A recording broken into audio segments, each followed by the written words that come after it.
প্রিয় সাথীরা, যারা প্রবাসে কাজ করেন তাদের অভিজ্ঞতা অত্যন্ত গুরুত্বপূর্ণ।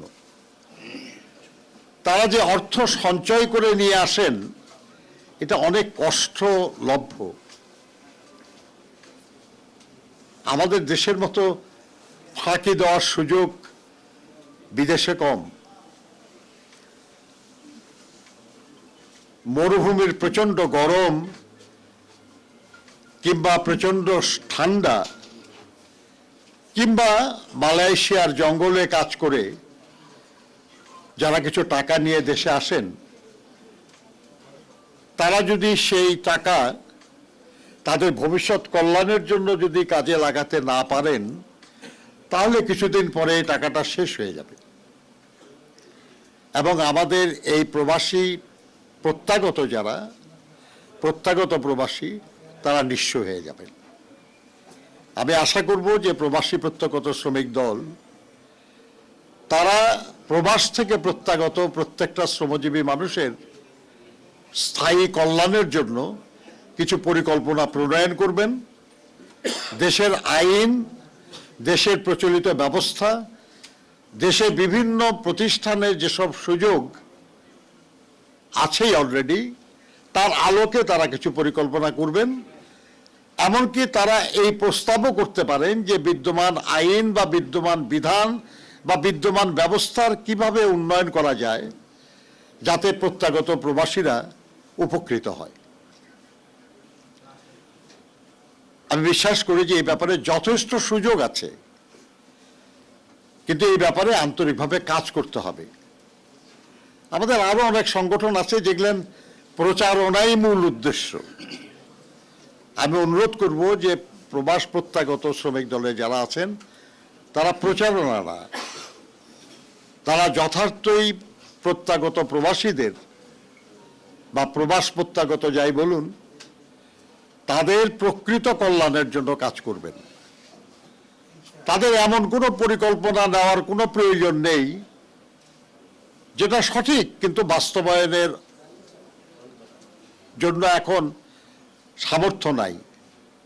তাহলে আমরা মানুষের মধ্যে বেশি আশার সৃষ্টি করব এবং ব্যর্থতার কারণে হতাশার কারণ হব।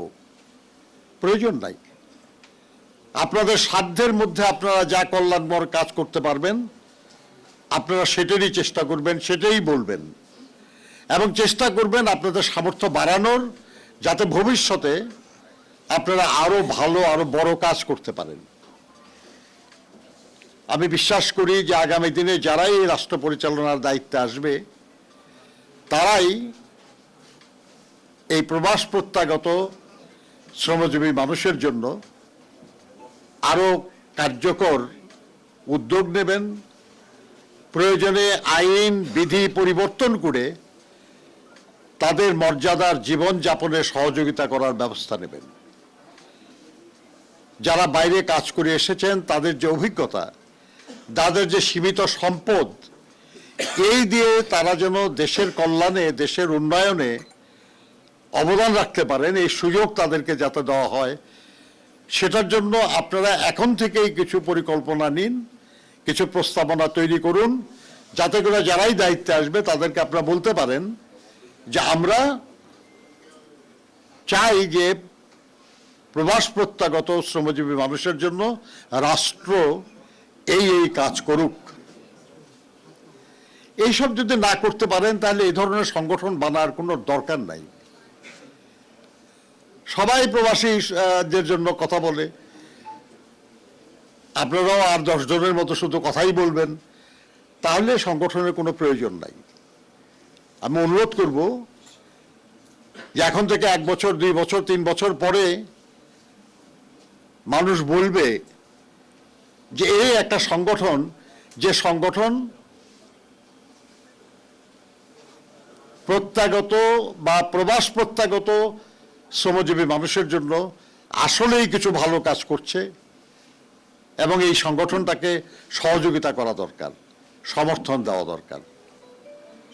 আমি আপনাদের এই উদ্যোগের সাফল্য কামনা করি আমরা আশা করি যে আপনাদের সমস্ত উদ্যোগী হবে প্রবাস থেকে যারা ফিরে আসবেন তাদের নিরাপত্তা, তাদের কল্যাণ, তাদের উন্নয়ন এবং তাদের মর্যাদার জীবন নিশ্চিত করার লক্ষ্যে। আপনাদের সবাইকে ধন্যবাদ।